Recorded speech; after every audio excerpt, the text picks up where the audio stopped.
By the late 1930s, the island of Singapore was more than a mere colony. It was a statement of eternal permanence. To the British Empire, it was the Gibraltar of the East, a symbol of Western naval hegemony that theoretically locked the gates between the Indian Ocean and the Pacific. It was a fortress built on a singular, unshakable assumption that any threat to the Crown's interests in Asia would come from the sea, and that the Royal Navy would always be there to answer the call. This was the Singapore strategy, a grand architectural and military gamble that relied on a fleet that did not yet exist in the region and a defensive posture that looked only toward the horizon. The tragedy of Singapore did not begin with the first Japanese footfall on the beaches of Malaya. It began in the quiet offices of Whitehall and the humid social clubs of the Raffles Hotel, where a toxic blend of racial arrogance and systemic complacency took root. The British High Command viewed the Japanese military through a lens of Victorian caricature.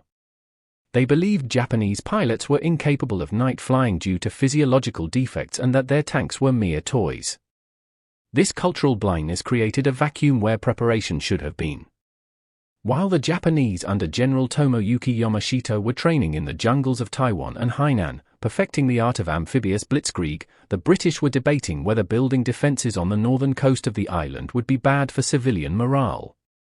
The systemic failure was total. It was a failure of imagination as much as a failure of logistics. The British had spent £60 million on a massive naval base at Sembawang, complete with the world's largest dry dock and enough fuel storage to power a fleet for months. Yet, they forgot the most basic rule of siege warfare. A fortress is only as strong as its weakest approach. By focusing entirely on the sea, they turned their back on the 500 miles of dense, supposedly impenetrable jungle that stretched northward through the Malay Peninsula. They gambled that the jungle would be their ally, acting as a natural barrier that no modern army could traverse with speed. It was a gamble they would lose in the most humiliating fashion imaginable.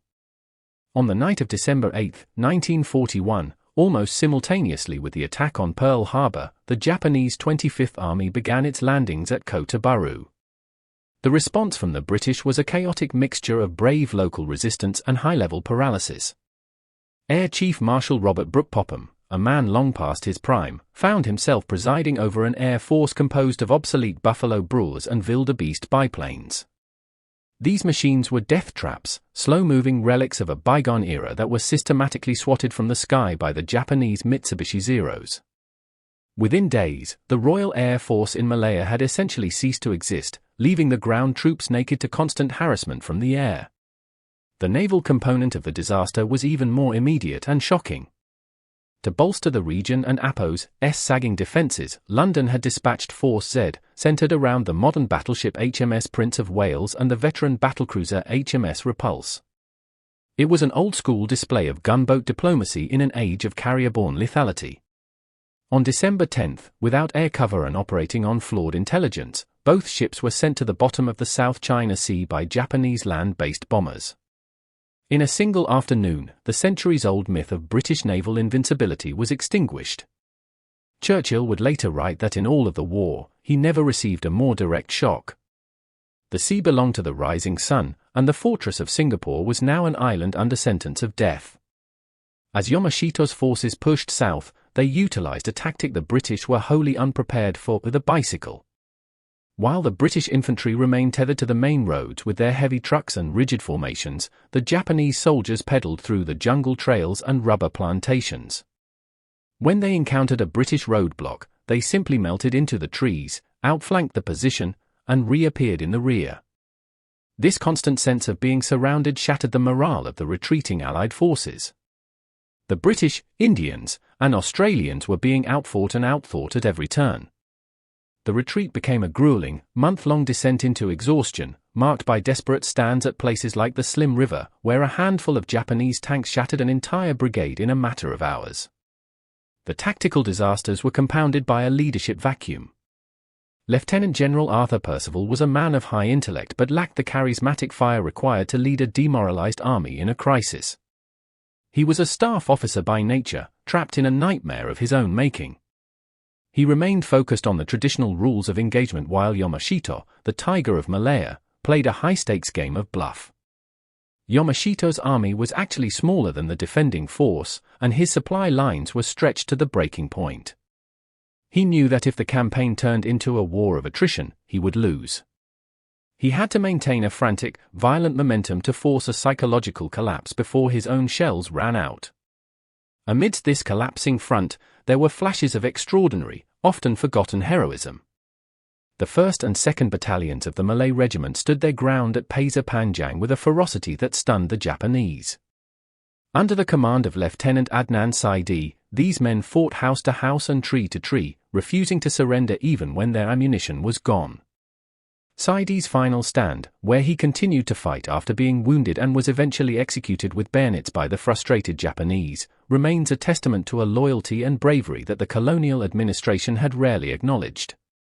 These men were fighting for their homes, while their commanders were looking for an exit. By early February 1942, the remnants of the Allied forces had crossed the causeway into Singapore, blowing a gap in the stone link to the mainland. The siege had begun. But even now, the failures continued. Percival, convinced the Japanese would attack from the northeast, spread his exhausted troops thin across the entire coastline. Yamashita, observing the defenses from the heights of the Sultan of Johor's palace, chose the northwest. On the night of February 8, the Japanese crossed the Straits of Johor in collapsible boats. The defense of the beaches was localized and frantic. Communication lines were severed almost immediately, and the British command structure, already brittle, began to disintegrate into a series of isolated, desperate skirmishes. The city of Singapore quickly descended into a hell's cape. It was a city built for 500,000 people, now swollen with over 1 million refugees and retreating soldiers. Japanese artillery and constant air raids turned the colonial architecture into rubble. The water supply, located on the mainland and now in Japanese hands, was cut off. The remaining reservoirs on the island were leaking into the ground as shells broke the pipes. Percival was told by his engineers that the city had less than 48 hours of water left.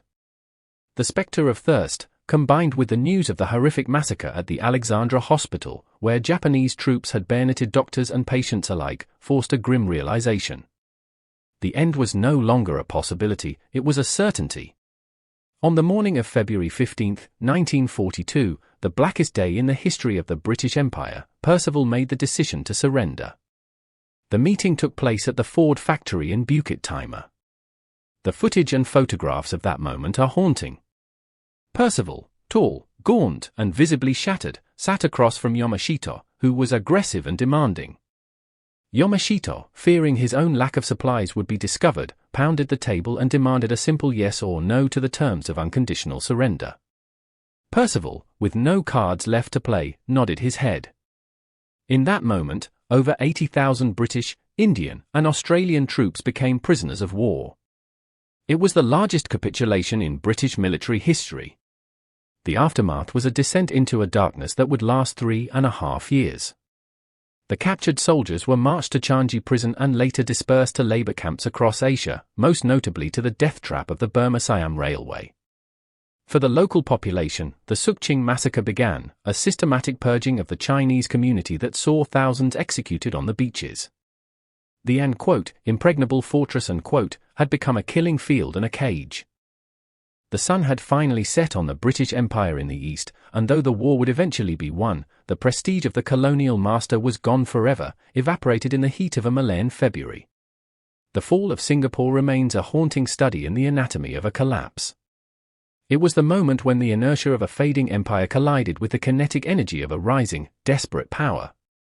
The historical irony is that the very defenses built to protect the island became the monument to its failure. The guns did not face the wrong way because of a mechanical error, they faced the wrong way because of a mental one.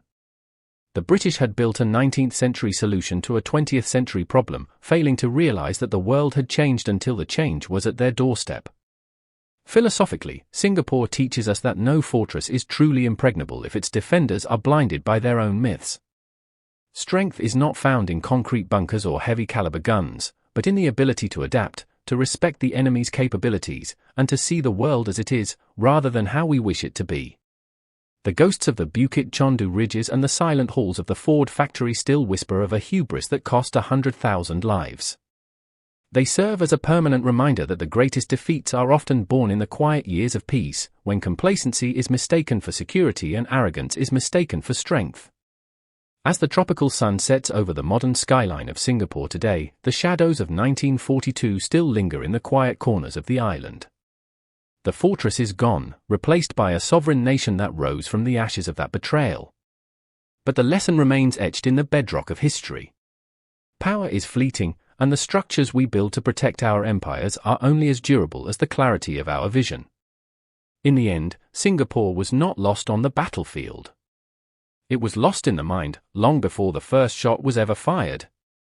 The tragedy of the Gibraltar of the East is a story of a world ending not with a bang, but with the scratching of a pen on a surrender document in a quiet factory. It is the story of how the unthinkable becomes the inevitable. And as the tide ebbs and flows through the Straits of Johor, it carries with it the echoes of a fallen empire, a warning to all who believe that their walls are high enough to keep out the shifting winds of time. The silence that followed the surrender was the loudest sound the British Empire had ever heard. It was the sound of an era closing, the sound of a myth shattering, and the sound of a new, uncertain world being born in the smoke and fire of the East. The fall of Singapore was not just a military defeat, it was a psychological earthquake that signaled the beginning of the end for the old order of the world. In the final accounting, the stones of the fortress are just stones. The real strength of a people, and the real lesson of history, lies in the recognition of our shared vulnerability. We look back at the maps and the troop movements, the tactical errors and the systemic failures, not to judge those who fell, but to understand the fragility of the peace we often take for granted. For in the shadows of the past, we find the light we need to navigate the future. The story of Singapore is finished, but its legacy is an eternal flame burning as a reminder of what happens when we lose sight of the horizon. It is a story of tragedy, of heroism, and of the profound, shattering weight of history. And as the credits roll on this dark chapter, we are left with only the echoes of the jungle, the salt of the sea, and the memory of a fortress that was never really there.